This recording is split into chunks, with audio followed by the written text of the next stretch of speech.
आइए ले चलते हैं आपको आज की सबसे बड़ी खबर, जहां लोकसभा चुनाव के अंतिम चरण के मतदान से कुछ दिन ही पहले समाजवादी पार्टी के लिए एक और झटका।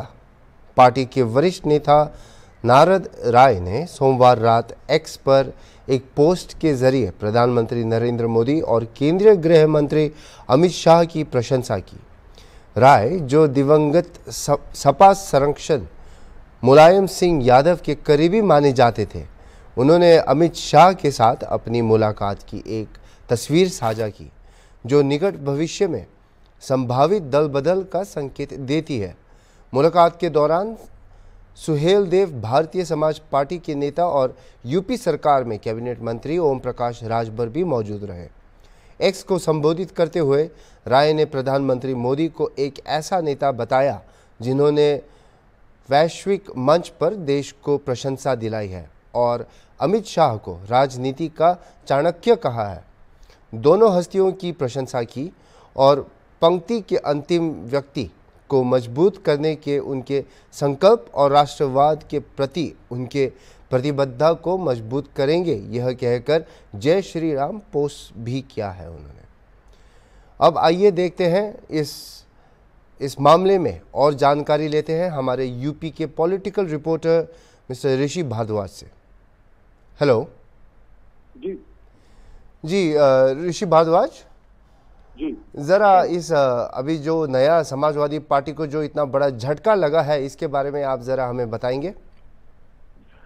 देखिए, मैं आपको बता दूं कि बलिया में जो नारद हैं, ये बड़े भूमिहार नेताओं में माने जाते हैं। इनका ये पहला मौका नहीं है कि जब ये सपा छोड़ी है। इसके पहले 2017 में भी विधानसभा चुनाव से पहले इन्होंने पार्टी छोड़ी थी और नारद उसमें बहुजन समाज पार्टी के टिकट से मैदान पर थे, लेकिन बीजेपी के जो आनंद स्वरूप शुक्ला थे, उन्होंने इनको हराया था। इसके बाद से फिर कुछ दिन बाद इनका बसपा से मोह भंग हुआ और ये वापस समाजवादी पार्टी में आ गए। लेकिन पिछले अगर इस लोकसभा चुनाव की बात करें तो इसमें ये था कि ये टिकट मांग रहे थे और अखिलेश यादव ने इनको टिकट नहीं दिया। इनकी जगह टिकट मिला सनातन पांडे को। उसके बाद से ये थोड़ा नाराज चल रहे थे। इन्होंने पार्टी के लिए प्रचार तो करना शुरू किया था, लेकिन ये उतनी शिद्दत से प्रचार नहीं कर रहे थे, ना ही अपने लोगों के बीच में ज्यादा जा रहे थे। और इसके बाद जब अभी अखिलेश यादव बलिया पहुंचे थे तो बलिया में मंच से अखिलेश यादव ने इनका नाम नहीं लिया। उसके बाद से काफी और ज्यादा नाराज हो गए। इनको लगा कि समाजवादी पार्टी में अब इनके लिए कोई सम्मान नहीं बचा है और समाजवादी पार्टी में इनकी उपेक्षा की जा रही है।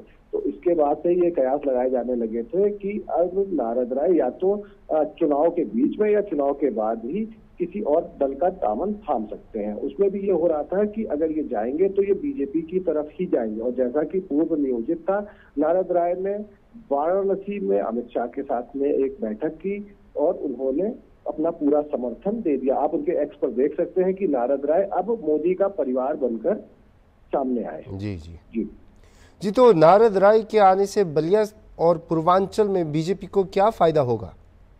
देखिए, अगर नारद राय की बात करें तो केवल बलिया ही नहीं, पूरे पूर्वांचल में ये भूमिहार नेता के तौर पर इनकी एक अच्छी पकड़ मानी जाती है। जमीनी स्तर पर भी ये काफी मजबूत माने जाते हैं। और जहां पर भी पूर्वांचल के जितने भी जिलों में ये जाते हैं, वहां पर इनका एक अच्छी फैन फॉलोइंग है। उसको देखते हुए भारतीय जनता पार्टी को भी ऐसा लगा कि अगर नारद इस समय हमारे पास आ जाते हैं और जो 7वें और अंतिम चरण का मतदान है, तो उसमें नारद इनके लिए बहुत ही प्रभावी साबित होंगे। अगर बात की जाए घोसी, गाजीपुर और इधर और बलिया की, और इसके बाद जो और सीटें हैं बनारस वगैरह की भी, क्योंकि बनारस में भी आप देख रहे होंगे कि इस बार कोशिश ये की जा रही है कि नरेंद्र मोदी ज्यादा से ज्यादा मतों से, मतलब वहां पर लोकल स्तर पे कहा जा रहा है कि अब की बार 8 लाख पार, तो वहां पर भी नारद राय एक अच्छी अहम भूमिका निभा सकते हैं।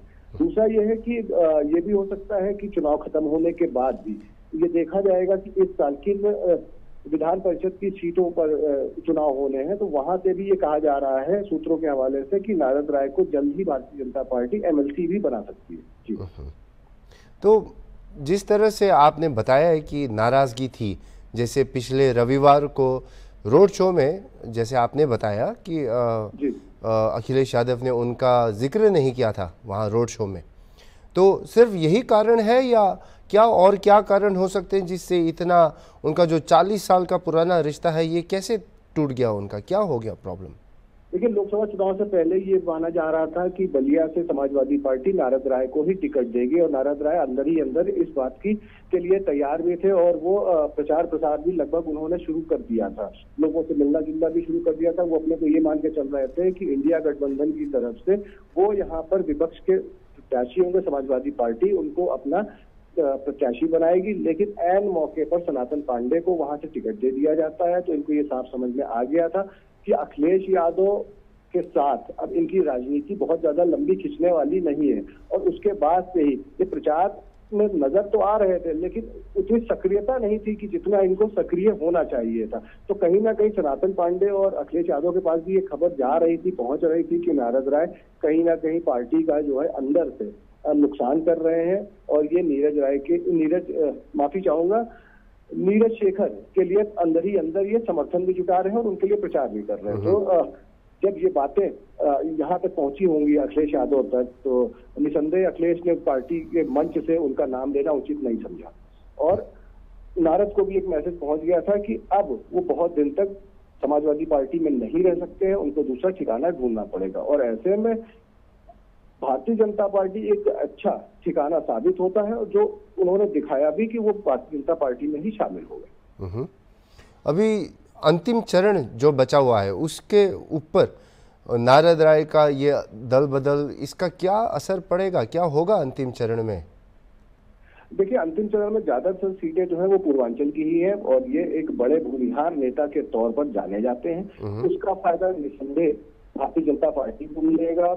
वाराणसी की सीट भी पूर्वांचल से ही आती है, जहां से नरेंद्र मोदी इस बार भी चुनाव मैदान में है। और नरेंद्र मोदी और भारतीय जनता पार्टी का जो स्थानीय संगठन है, प्रादेशिक संगठन है, वो ये चाहता है कि इस बार नरेंद्र मोदी की जीत कम से कम 8 लाख के पार हो। तो उसमें नारद राय एक अच्छी और अहम भूमिका निभा सकते हैं। आप देखिए, पूर्वांचल से ही अभी कुछ दिन पहले आजमगढ़ से जो हमारे पूर्व मुख्यमंत्री थे, पूर्व राज्यपाल मध्य प्रदेश, पूर्व राज्यपाल छत्तीसगढ़, राम नरेश यादव, जो कि पूर्वांचल के गांधी माने जाते हैं, कहे जाते थे, उनके बेटे अजय नरेश यादव को भी भारतीय जनता पार्टी ने ज्वाइन कराया। और उसके बाद वो लालगंज और आजमगढ़ में भी काफी सक्रिय रहे। इसके बाद से पिछले 2 दिनों से वो वाराणसी में वोट मांग रहे हैं नरेंद्र मोदी के लिए। तो कहीं ना कहीं ये जो सारी कवायद है, आप देखिए पूर्वांचल में राम नरेश यादव जी का एक बड़ा नाम रहा है, उनका काफी सम्मान रहा है, उनके बेटे को लाया गया, उसके बाद नारद राय को जिस तरह से लाया गया, तो कहीं ना कहीं ये केवल पूर्वांचल की ही बात, अगर जो बाकी की 12-13 सीटें बची केवल अगर उन्हीं की बात ना की जाए, और अगर इसको सिर्फ इस तरह से देखा जाए कि वाराणसी की को इस बार भारतीय जनता पार्टी बहुत बड़ी जीत के लिए जो है तैयारी कर रहा है, तो आप इसको इस तरह से भी देख सकते हैं कि इन लोगों को लाकर वो चाहते हैं कि नरेंद्र मोदी जब इस बार प्रधानमंत्री पद की शपथ लें, तो भारतीय जनता पार्टी और एनडीए के साथ साथ जो विरोधी भी हैं उन सारे सांसदों में सबसे बड़ी जीत जो निकल के आए वो नरेंद्र मोदी की। जी, तो आपसे चर्चा हो ही रही है, तो मैं आपसे ये प्रश्न पूछना चाहता हूँ कि जिस तरह अब आखिरी चरण बचा हुआ है, अब मैंने कुछ दिन पहले भी ये सवाल खड़ा किया था कि भाजपा का जो लोगों का भाजपा के प्रति कुछ गुस्सा भी नज़र आ रहा है, कुछ लोगों का समर्थन अभी भी है, मोदी पर विश्वास जताए बैठे हुए हैं। लेकिन मेरा प्रश्न ये है, अब जब उनके हाथ में कितने उनकी जो रणनीति है, उनके जो कार्ड्स होते हैं, जैसे बोला था राम मंदिर का कार्ड हो गया था, फिर अब मुसलमानों के आरक्षण के ऊपर में बातचीत चल रही थी, लेकिन अब इस अंतिम चरण में अब यूपी के सीट्स ज़्यादा से ज़्यादा पकड़ के रखने के लिए उनका क्या रणनीति होगा, आपको क्या लगता है? देखिए, जिस तरह से नरेंद्र मोदी ने और पूरी भाजपा ने पश्चिम बंगाल का मुसलमानों के आरक्षण वाला मुद्दा उठाया है, कहीं ना कहीं इसलिए ही उठाया गया है कि पूर्वांचल में एक मजबूत मैसेज जा सके कि ओबीसी का जो आरक्षण है उसमें अगर इन लोगों की सरकार आ जाती है तो उससे काट करके ये उसका ज्यादातर हिस्सा जो है वो मुसलमानों को दे देंगे। और इसके पीछे का कारण ये है कि आपको बता दें कि पूरे उत्तर प्रदेश में विपक्ष की तरफ से एक माहौल बनाया गया था ओबीसी में कि अगर इनकी सरकार आ जाती है और एससी में अगर इनकी सरकार आ जाती है भारतीय जनता पार्टी की फिर से, तो ये संविधान को पलट देंगे, ये आपका आरक्षण खत्म कर देंगे, जिसका एक अच्छा माहौल भी जमीन पर देखने को मिला। उसके बाद से ही अब आप देखिए 5वें चरण के बाद से ही ये मुस्लिम ध्रुवीकरण की बात करने लगे, क्योंकि ये समझ में आ गया कि अगर हम मुस्लिमों को बीच में नहीं लाएंगे तो कहीं ना कहीं हमारा जो परंपरागत वोटर बन चुका था SC ST OBC, वो हमें वोट नहीं करेगा। इसके लिए इन्होंने ये चीजें करी। दूसरी चीज, अगर राम मंदिर की बात करें तो ऐसा नहीं है कि राम मंदिर की लहर नहीं है, राम मंदिर की भी लहर है। राम मंदिर के नाम पर इनको काफी वोट भी मिल रहा है, लेकिन इसके साथ साथ जो एक आम आदमी है वो विकास की भी बात करता है, वो बेरोजगारी की भी बात करता है, वो बिजली की भी बात करता है, वो स्वास्थ्य की भी बात करता है। वो कहता है ठीक है राम मंदिर आपने दिया, बहुत अच्छी बात है, राम मंदिर की लड़ाई हमारी 500 साल की थी, वो हमें मिल गया, बहुत है। लेकिन उसके साथ में हमारा जो वर्तमान जुड़ा है और जो हमारी नस्लों का जो भविष्य है, उसके लिए आप क्या कर रहे हैं? तो इस बार देखिए, यूपी से ऐसा नहीं है कि भारतीय जनता पार्टी एकदम से ही खत्म हो जाएगी या कुछ भी हो जाएगा, लेकिन क्या है कि इस बार इनकी सीटों में कुछ अंतर देखने को जरूर मिलेगा। जी ठीक है, तो अब तो आखिरी चरण और रिजल्ट का ही इंतजार रहेगा। आपका डिटेल रिपोर्ट के लिए बहुत धन्यवाद।